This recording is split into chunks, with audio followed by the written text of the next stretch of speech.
오늘은 어제 말씀과 같이 우리가 이 땅에 있는 동안 어떻게 하면 이 풍요로운 삶을 살 것이냐, 우리가 이 땅에 있는 동안 풍성하고 건강하고 그리고 경건하고 거룩하게 살아야 되는데, 이 잠언 말씀에 그런 내용들이 다 있죠. 13절 읽겠습니다. 시작. 사연을 듣기 전에 대답하는 자는 미련하여 욕을 당한다. 사연을 듣기 전에 대답하다. 이게 뭐냐면 이 대화, 이 기법을 의미하는 겁니다. 우리가 둘이 대화하든 여럿이 대화를 하든 이 상대방의 말을 잘 경청하는 것이, 그게 대화의 지혜입니다. 상대방이 다 말도 안 했는데 막 끼어드는 사람이 있어요. 나는 다 얘기도 안 했는데 본인이 막 먼저 얘기를 해요. 결론을 내리고 막 이럽니다. 그러면 그 대화는 제대로 지혜롭게 이루어질 수가 없어요. 그러니까 상대방이 충분히 얘기하도록 다 얘기하고, 그 다음에 이렇게 얘기하는 게 좋을 거예요. 저 같은 경우는 이제 얘기할 때 말씀 다 하셨나요? 이렇게 물어봐요. 제가 얘기해도 되겠습니까? 이렇게 물어보고 대화를 해요. 상대방이 얘기할 때는 잘 경청을 해야 돼요. 근데 우리나라 사람들은, 이 동양권 사람들은 성격들이 급해요. 그러니까 다 말도 안 했는데 막 끼어들어요. 그러면 상당히 마음이 상하고요. 더라고요. 그러니까 연세가 들으셨어도 이 대화 기법을 잘 못 배워서 그런 거예요. 이게 말하는 것도 지혜거든요. 그래서 상대방이 말 끝날 때까지 꼭 듣고요. 그 다음에 중간에 하고 싶으면 양해를 구해야 돼요. 그 미국 사람들은 excuse me 그러고 이제 잠깐 제가 말해도 되겠습니까? 라고 그 양해를 구해요. 정하고 싶으면. 근데 지금 계속 대화 중인데 막 끼어들어가지고 그건 아니고요, 그건 아니고요. 그러면 그 대화는 지혜롭게 이루어질 수가 없다. 이해하시겠죠? 그러니까 대화 기법입니다. 한번 그렇게 해보세요. 오늘부터 한번 해보세요. 대화할 때 누구라도, 어린아이든 우리보다 나이가 많든 적든 간에 그게 지혜입니다. 충분히 들어주세요. 그러니까 옛날에는 이 상담이라는 게요, 여러 사람들의 상담 학설이 있고 기법이 있는데, 옛날에는 지시적 상담을 했어요. 지시적 상담. 그래서 내담자가 오면 듣고 이렇게 하세요, 이렇게 하세요, 이렇게 하세요 그러거든요. 그건 옛날에 아주 구식입니다. 요즘 그렇게 하면 안 돼요. 요즘에는 이 상담자가, 내담자가 상담하러 오잖아요. 그러면 듣는 거예요. 충분히 듣고 반응만 해줍니다. 아, 그러시군요. 그러세요? 그러시죠? 그러면 어떻게 생각하세요? 이렇게 물어봅니다. 지혜로운 상담자는. 제가 생각할 때는 이렇게 생각합니다. 이렇게 말하는 거는 요즘에는 성공적인 상담이 될 수가 없다. 그러니까 우리가 그걸 뭐라 그러냐면 well listen 그래요. 잘 듣는다. 잘 듣는다. 이 잘 들어주는 게 지혜입니다. 아멘. 그 다음에 16절로 갑니다. 16절 시작. 선물은 그 사람의 길을 너그럽게 하며 또 존귀한 자의 앞으로 그를 인도하느니라. 근데 다른 번역에 보면요, 가끔이란 표현이 들어가 있어요. 선물은 간혹 그랬어요. 매번 그런 건 아니죠. 선물이 매번 그런 건 아닌데 선물은 간혹. 그대로 이렇게 화살표 해놓고요. 이렇게 이거 표 해놓고 간혹이라고 넣으시면 좋아요. 선물은 간혹 그 사람의 길을 너그럽게 하며 또 존귀한 자의 앞으로 그를 인도하느니라. 인간관계를 말씀하는 거예요. 인간관계 속에서 이 선물은 때로는 그 선물이 뇌물이 될 수 있거든요. 그러니까 조심해야 되는데, 그래서 어떤 번역에서 간혹 open 이렇게 써 있어요. A gift open. 매번, 그러니까 이 선물을 줄 때도요, 상대가 누군가, 상황이 뭔가를 이제 잘 헤아려야 돼요. 그게 지혜입니다. 잘못하면 그게 뇌물처럼 보일 수 있거든요. 그 옛날에 우리 엄마들이 그 선생님 만나가지고 촌지 주고 그랬잖아요. 그 선생님들이 촌지 받으면 마음이 바뀌어요. 그러니까 요즘에는 학부모들이 학교 내에 절대 못 들어오죠. 못 들어갑니다. 특별한 일이 없는 한 담임 선생님 못 만나요. 움직이게 돼 있어요. 그런데 이게 선물이 매번 그게 좋은 건 아니고 잘못하면 뇌물로 보일 수도 있기 때문에 지혜롭게 주되, 이 잘 지혜롭게 주는 선물은 사람의 마음을 사는 거예요.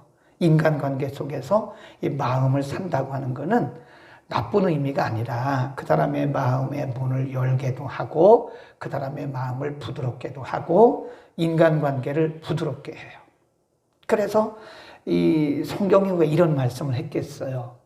잠언에서 인생의 지혜를 주시는, 인생을 풍요롭게 하시는 이 잠언의 말씀 속에서 선물은 간혹 우리에게 인간관계에서 유익하다는 것을 우리에게 가르쳐 준 겁니다. 그러니까 지혜가 필요하겠죠. 선물을 줄 때도 정말 지혜롭게 선물을 주면요, 인간관계에서 윤활유 역할을 하는 거예요. 그 사람의 마음을 사고 인간관계를 부드럽게 하고 또 마음을 열고 하는 거다 하는 거고요. 그 다음에 19절입니다. 시작. 노엽게 한 형제와 화목하기가 견고한 성을 취하기보다 어려운즉 이러한 다툼은 산성 문빗장 같으니라. 이 산성은요, 이게 보통 예루살렘 성을 얘기하는 거거든. 예루살렘 성. 예루살렘에 가면 동서남북 성 문들이 있어요. 문들이 굉장히 큽니다. 그 문만 담당하는 사람이 있어요. 아침에 문 열고 그 다음에 저녁이 되면 문을 탁 걸어 잠궈요. 이렇게 착 하고 걸어 잠궈요. 근데 그 아무도 못 열어요. 한번 딱 이 문빗장을 잠궈버리면. 그 사람도 마음이 그래요. 산성 문빗장보다 인간의 마음 열기가 더 어렵습니다. 이게 한번 문 닫아버리잖아요. 그래서 선물이 필요하다는 거예요. 사람이 한번 서로 이렇게 아무리 형제라도 아무리 친한 친구라도 오해를 하잖아요. 오해를 해가지고 마음을 딱 닫아버리면 이게 마음 문 열기가 이 산성 문빗장 여는 것보다 더 힘들어요. 근데 여기서 말씀하는 게 뭐예요? 그래서 평소에 우리가 크고 작은 오해들이 있을 수 있어요. 인간관계는 언제나 오해의 소지가 있습니다. 저의 의도와 상관없이, 여러분의 의도와 상관없이, 나의 의도와 상관없이 듣는 사람들이 자기 해석을 해요. 그 self interpretation이라고 그래요. 자기가 스스로 해석을 하는 거예요. 내 의도와 상관없이. 그래서 인간관계 속에는 항상 오해가 있을 수 있어요. 언제든지 우리 전제를 해야 됩니다. 전제를 해야 돼요.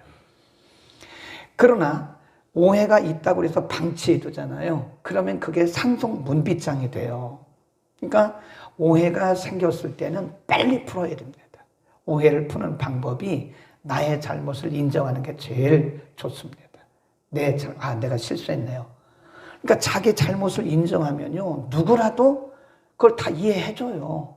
근데 끝까지 자기 잘못을 인정하지 않는 사람은요, 그게 오해가 자꾸 쌓여서 나중에는 그거 못 열어요. 죽을 때까지 못 엽니다. 그러니까 인간관계도 이게 지혜가 필요해요. 요즘에 대학원에 인간관계학이라는 학문이 생겼어요. Human Relationship이라고 우리 국제대학원에서 외국인들에게 3년 전인가 그 학문을 한 학기 동안 가르쳤어요. 굉장히 중요합니다. 아무리 리더십을 발휘하려고 해도요, 그 청중들이 따라오는 사람들이 오해를 하면 리더십 발휘가 안 돼요.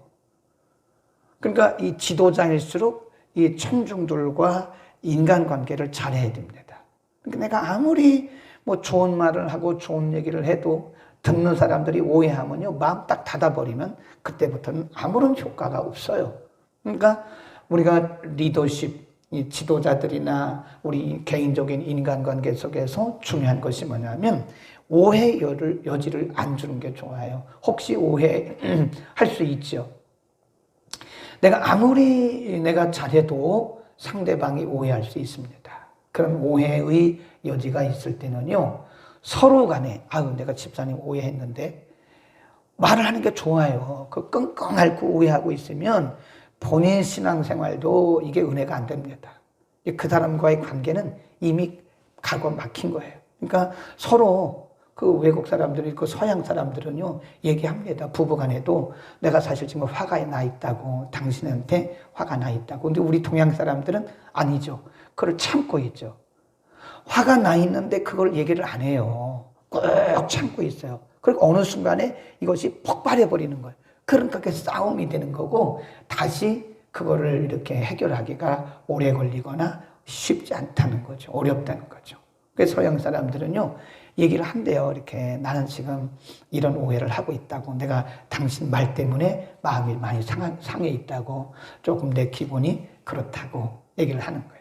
오늘 오시다 그랬어요. 오셔서 그 선 전후좌우를 얘기를 하시고, 그 다음에 혼날 건 혼나고, 이해할 것은 이해하고, 제가 용서할 건 용서하고, 그래서 원점으로 다시 가는 거로.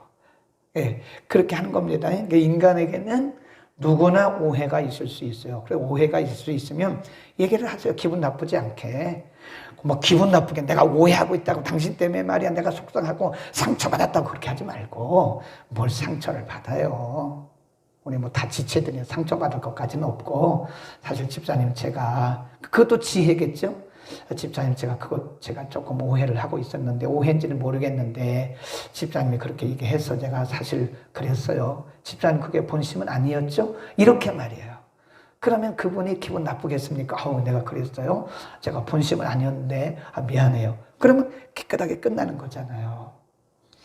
그래, 여기서 말씀하는 19절의 말씀은 그냥 방치하지 말라는 거예요. 그러면 문빗장보다 더 어렵다. 그 다음에 14절로 갑니다. 시작. 사람의 심령은 그 병을 능히 이기려니와 심령이 상하면 그것을 누가 일으키겠느냐. 심령은 마음이에요. 마음. 인간의 마음이 상하면 누가 그것을 회복해 주겠냐. 그런데 마음이 그 병을 이길 수도 있다. 참 하나님의 말씀이에요. 이게 잠언이 지금으로부터 따지면 4,000년 이상 됐거든요. 근데 어떻게 이렇게도 의학적이고 과학적이고 심리학적으로 정확한 말씀을 하고 있느냐고.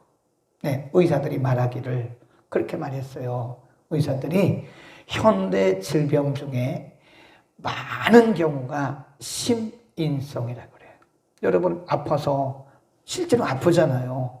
근데 병원 가서 CT 촬영하는데 원인 나와요, 안 나와요? 안 나온다고요. 그건 심인성이에요. 마음을 바꾸면 됩니다. 그래서 요즘에 병원에는요, 그 상담가들이 있어요. 상담. 옛날에는 의사들이 그냥 이렇게 수술하고 칼 대고 처방해주고 그랬잖아요. 근데 요즘에는 다 수술 안 합니다. 웬만하면 수술 안 합니다. 그리고 그 병원마다 웬만한 교회들은요, 원목이 있어요. 원목이. 그 원장이, 그 운영자가 안 믿는 사람들도요, 이 목사님들을 모셔다 놨어요. 그래서 상담을 해요. 상담. 목사님이 없으면 병원에 가면 상담자가 꼭 있습니다. 상담을 통해서. 그래서 요즘에는 의사들이 뭐라 그러냐면 전인치유. 옛날에는 뭐 정신과는 정신과, 외과는 외과, 내과는 내과 이렇게 했는데 요즘 그렇게 하면 안 된다는 거예요. 전인치유. 그래서 영혼, 육을 함께, 지정의를 함께 치유하는 거예요. 그래서 요즘에는 팀 힐링이라고, 팀 힐링. 팀으로 치유하는 그런 일을 합니다. 교회도 마찬가지고요. 마음을 지켜야 돼요. 우리가 마음만 딱 굳게 잡으면요, 이겨나갑니다. 근데 마음이 흔들리잖아요. 마음이 이게 놔줘버리면 그걸 포기라 그래요, 포기. 그게 지혜예요. 어쩌면 우리는 그냥 이렇게 흘러가는 말로 했는데 상대방은 그것이 엄청난 비수가 될 수도 있어요.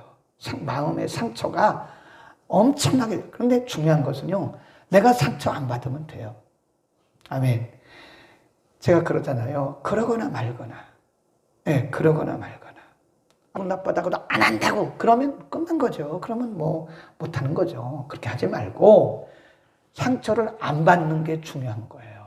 아멘. 상처를 안 받으려면요, 우리 마음을 견고해야 돼요. 응? 은혜와 말씀이 충만하고 늘 그저 은혜롭게 생각하면 돼요. 아무리 누가 무슨 얘기를 해도 내가 안 받으면 되는 거예요. 응?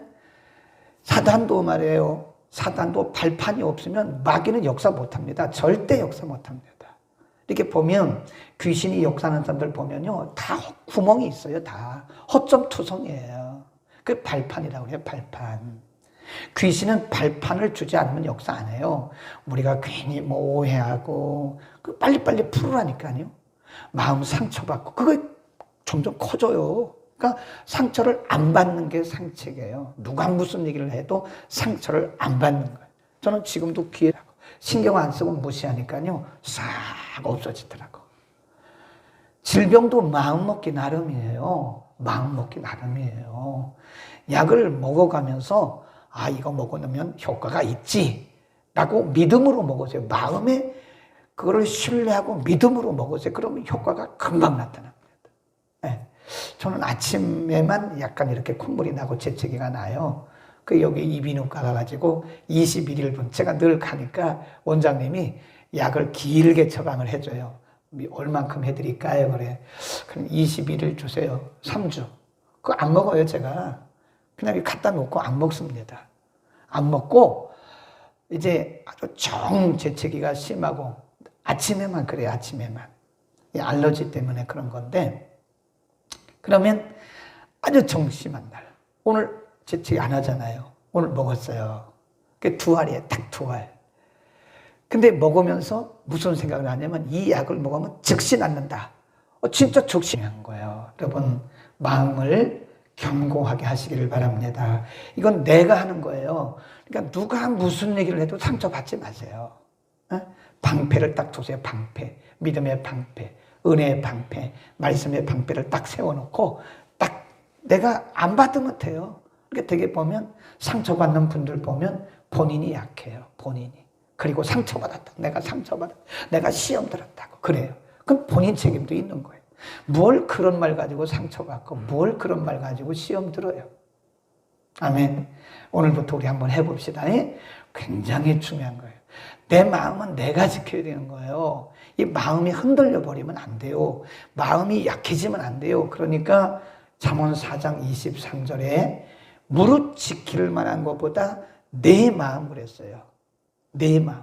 그거는 본인이 지켜야 되는 거예요. 무릇 지킬 만한 것보다 내 마음을 지켜라. 사람이 생명의 근원이 이에서 나매니라. 그래. 우리가 피곤하다고 생각하면요, 한없이 피곤합니다. 그런데 아이 괜찮아. 그리고 우리가 마음을 추스리면 돼요. 옛날에 그런 말이 있잖아요. 호랑이에게 물려가도 정신만 차리면 산다. 그러잖아요. 우리 조상들이 참 지혜로운 조상들이에요. 네. 어떻게 그렇게 성경적인 얘기를 했는지 몰라요.